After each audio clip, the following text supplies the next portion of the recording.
Қыздар, бүгін сіздерге осындай әдемі бұрым немесе орысша косичка деп аталатын осындай құрақ түрін көрсететін боламын. Менің каналыма тіркеліп, мені қолдап, лайктарыңызды басып отырыңыздар, қыздар. Қыздар, міне мына құрақ түріне бізге осындай ені 5 сантиметрлік, ұзын бойы 1 метр болатын осындай бөлшектер қажет болады. Бұл жерде менде глянцевый велюр және 3 түрлі матовый велюр қолдандым. Маты бәрін түгін бірге төмен қарата отырып, қазір біз бұларды бір-біріне лапканың бойымен қосып шығатын боламыз. Осы 4 түсті осылай қосатын боламыз. Міне қыздар, жаңағы 2 велюрымызды аламыз. Лапканың бойымен ұзын бойына тігіп шығамыз.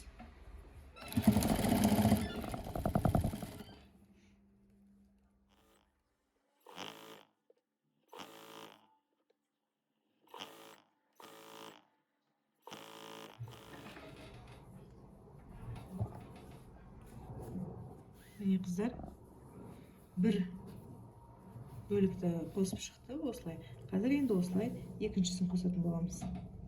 Екінші түс бізде міне ақ түс пен хакки түс. Осы екеуін қосып аламыз.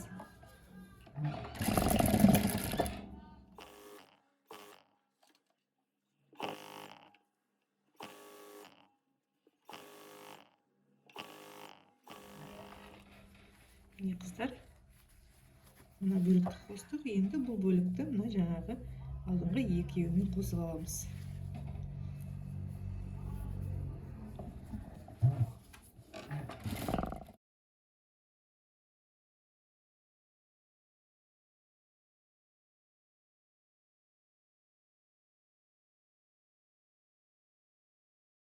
Міне қыздар, төртеуін осылай қосып алдық. Көрдіңіздер, әдемі осындай полоскалар шықты.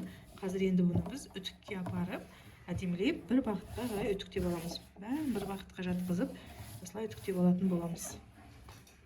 Қыздар, міне қараңыздар, жаңағы 4 лентамызды бір-біріне қосып алдық және бір бағытқа міне мен үтіктеп сразу сіздерге алып келіп отыр. Міне полностью осылай үтіктеп алдық.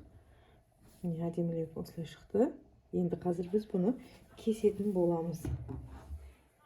Кесу үшін жаңа мен сіздерге айттым, бізге мынандай лента қажет деп айттым, линейка қажет деп айттым, және роликовый нож қажет болады.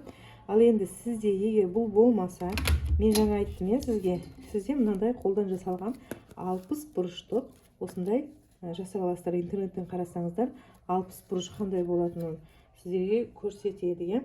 Енді сізде роликовый нож да жоқ дедік, мүмкін, жоқ болатын болса, онда сіз мынаны өлшеп аласыз, ручкамен сызып аласыз, сосын барып қайшымен қиятын боласыз.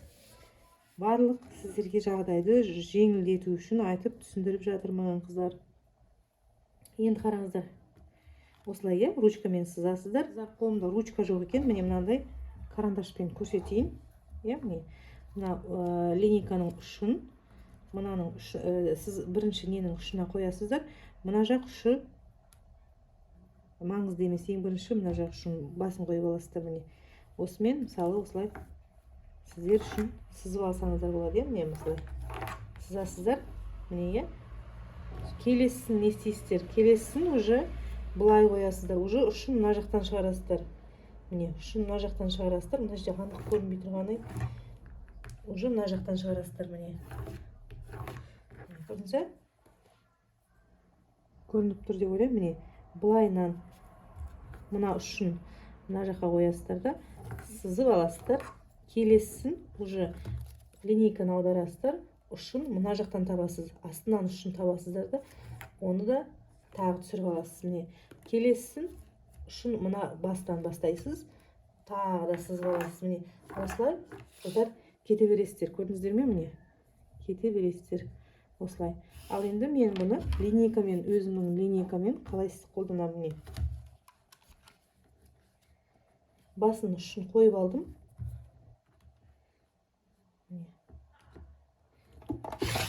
Қисық кетіп көрдіңіз бе?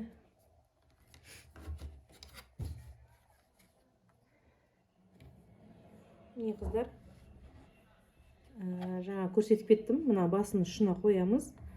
Мына жердің өлшемін қарап отырамыз. Түзу мына линейкамен жату керек болады. Сосын мына жағынан қиямыз. Линейкам қайшым деген уже жүзін ауыстыратын екен мынаны. Енді келесісін не істейміз? Келесісін уже мынаны уже төңкеріп қоямын. Мына қабырғасы мынаған келуі керек. Мына басына қоямын. Енді осы жерден тағы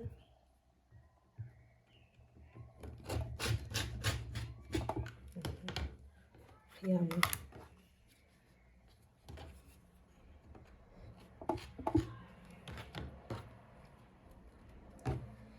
Қыздар, осылай толық барлығын қиып шығатын боламыз.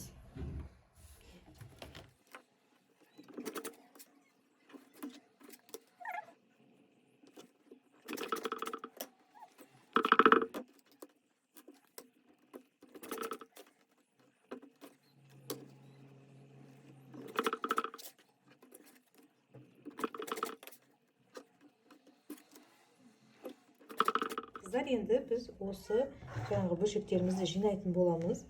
Ол үшін біз мына ең бірінші мына жасыл, асты жасылды мысалы, мен біреуін таңдап алдым. Мына бір линияның бойына қойдым. Егер сізде бұндай мат болмаса, сіз бір столдың шетіне қоясыз. Ұзын бір сызықтың бойына қоясыздар. Осындай столдың шетіне мысалы қойдыңыздар. Келесі мына сары жақ екінші түсін аламыз. Мына жерде жасылмен басталып тұрса, аяқталып тұрса, мысалы, мына жер сары. Енді осыны біз былай қоямыз. Мынаған. Сонда бізде мынандай, мына жерде осындай поворот пайда болды. Енді келесісінде уже жасылын аламыз. Жасылын аламыз. Бұл жерде де міне көрдіңіздер ме? Косичка сияқты мынандай бір өзі бір неме пайда болды. Бұрылыс, поворот пайда болды. Енді келесі сары болады. Міне.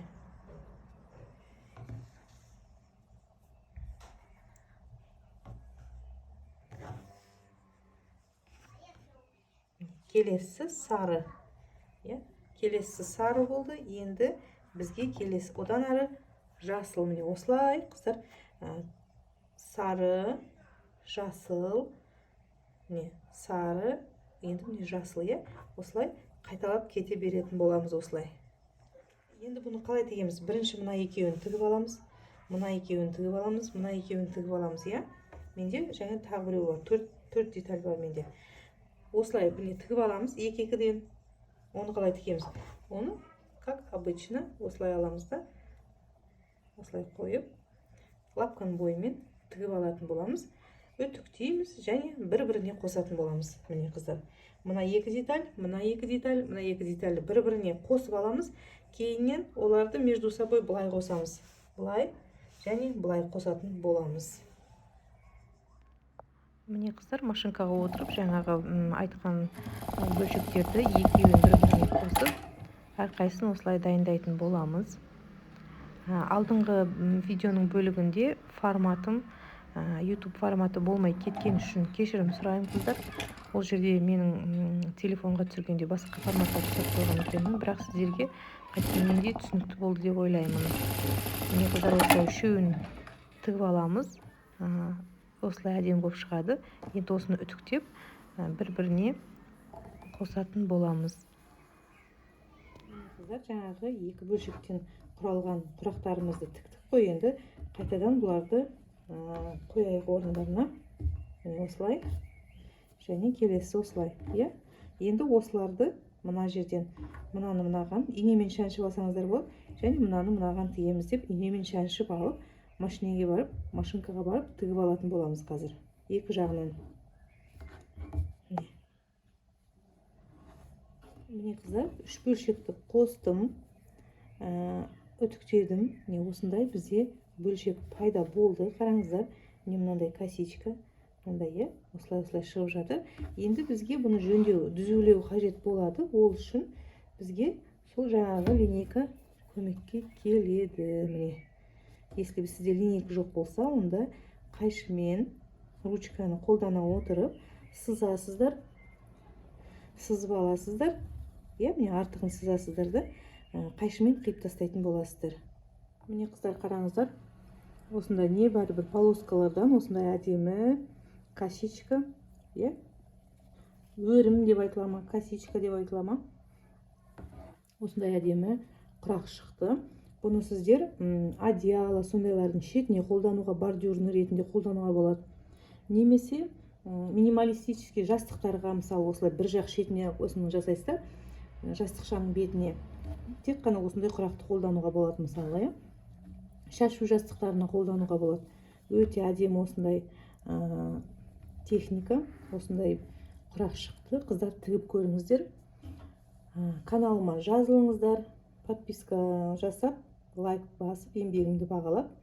Қыздар, мені де шабыттандырып қойсаңыздар, сіздерге көптеген әлі де пайдалы видеолар шығаратын боламын.